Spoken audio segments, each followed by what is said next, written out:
Today's topic is sustainable agriculture in India. Hello, everyone. Good to be with you once again.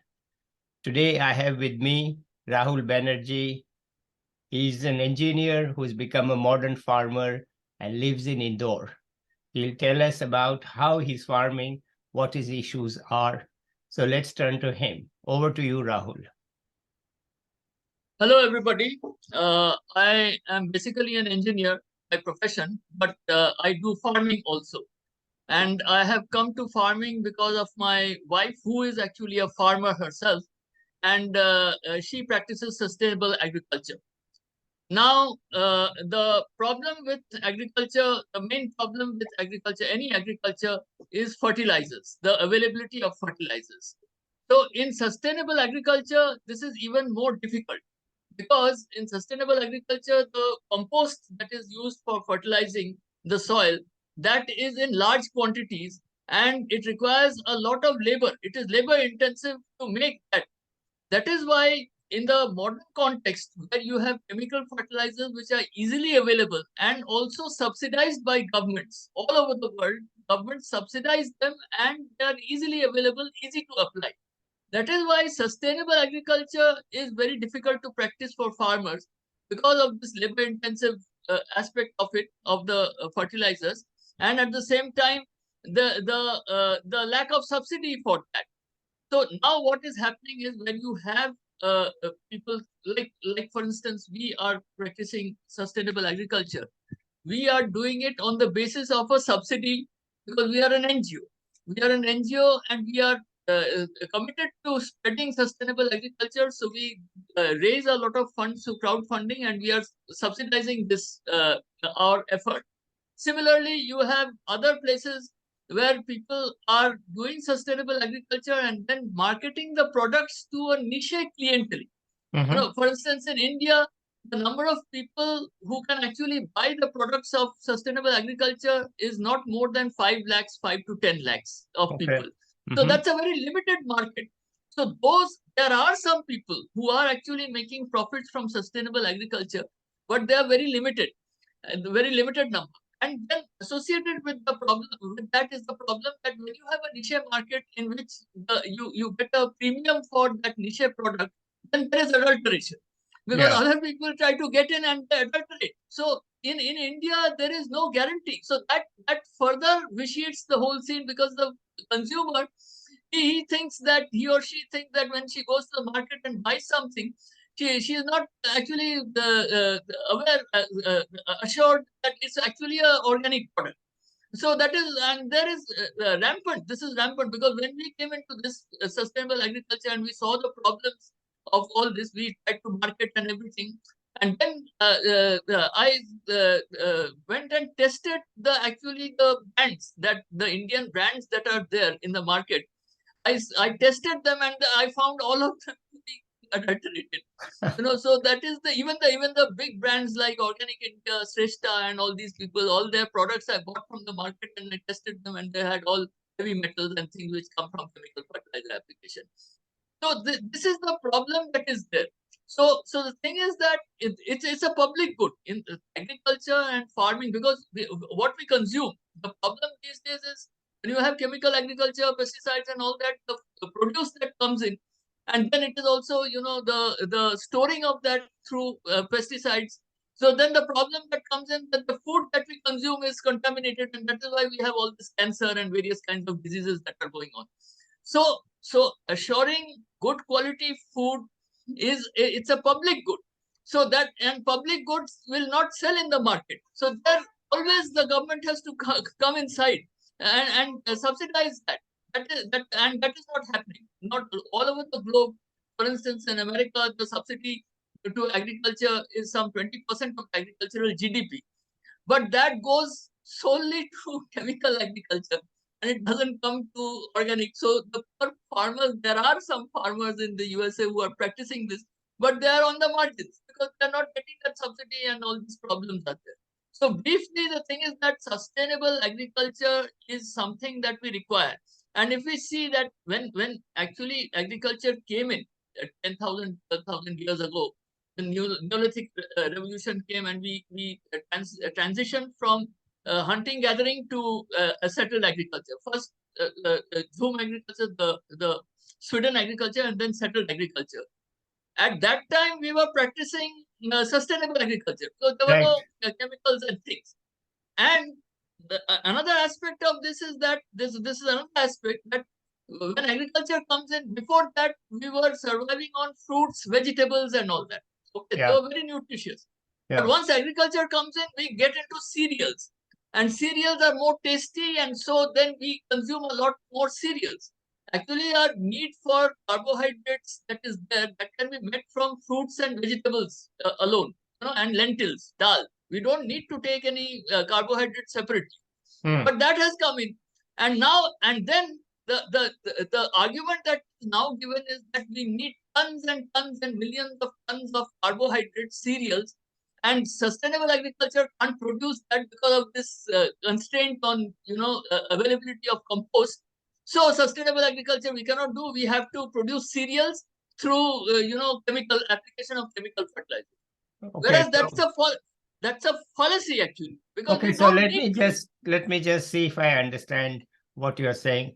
First, you are saying that listen, the level playing field is not there. And that's, I remember, you may also remember in the 1960s we were food short, and the government brought in the high yielding varieties which are chemical based, and that actually saved us from begging for food. So at that time it was greatly welcome. But today we are in the next step. We cannot continue with that chemical base, but the government policies have not changed. The government policies are stuck as if we are food short and as if we are short of grain. You remember Lal Bahadur Shastri, at least I remember, said, don't eat cereals on Monday. We were so short of cereal and grain. They said, don't eat it on Monday to save. Now, that mentality is still there in the government policy, that we should promote the production of cereals, which you, as you rightly said, is heavily chemical based. So this mindset has to change and the policies have to change. Is that what you are saying? Yes, definitely. What we are eating, for instance, we don't need so much cereals and we don't need so much chemical. We should avoid all these application of chemicals because now it's become clear. Initially, it was not clear, but now research has established, that all these chemical fertilizers and things, pesticides and things, they are contributing to all these diseases, cancer and all these kind of things that are there. So, and obesity also, you are eating too much sugar, too much carbohydrate. So there's a problem of obesity and various other problems that are coming up. It's all diet related. So the thing is that if for 200,000 years from the time we became Homo sapiens, we were surviving on, very well. We were, in fact, those people were much healthier than we were. They used to die because of diseases. They didn't have any solution for the epidemic kind of thing, that bacteria and all that were attacking them. But the diet was very good. So after the cereals came in, we go in for cereals and then sugar and all these kind of things, which are not at all necessary. Milk and things, we can do without all these things. So there's that whole thing, mindset, as you said, that is the most important part. That telling people that this is not necessary. That kind of that is not there in the curricula at all. That what exactly should be a good diet. I never read in school and college that what should be a good diet. And only after coming into all this and this, researching all these things, I have learned all these things. So this is a great thing. Rahul, let's turn to what you do on your farm, because I think my viewers will be very keen. Theory we have accepted. Now let's see what you are doing. What is it that you grow? How do you grow it? What is it? Yeah, so our thing is we have a small farm. The average land holding in India is around 0.5 hectares. The small holders. There 90% are small holders. True. So our farm is 0.5 hectares. We have taken that 0.5 hectares farm, and on that we grow 20 to 30 varieties of various crops. So there are vegetables also. There are small cereals and then the standard cereals, rice and wheat. Also, the older varieties which are getting extinct. Our basic thing is that there are these varieties. Let us save them and let us grow them. They are less productive. Obviously they are less productive than the hybrid varieties. But there is research that shows that the quality of food that we are eating, quantity has gone up, but the quality has gone down. So that is a very important part, that we don't need to eat so much. So the thing is that you have these biodiversity. That is another problem, that when you have monocultures, and that is promoted by mechanization also. Because if you have just one kind of crop, then it is very easy to harvest it and process it. With machines, you don't need labor, human labor.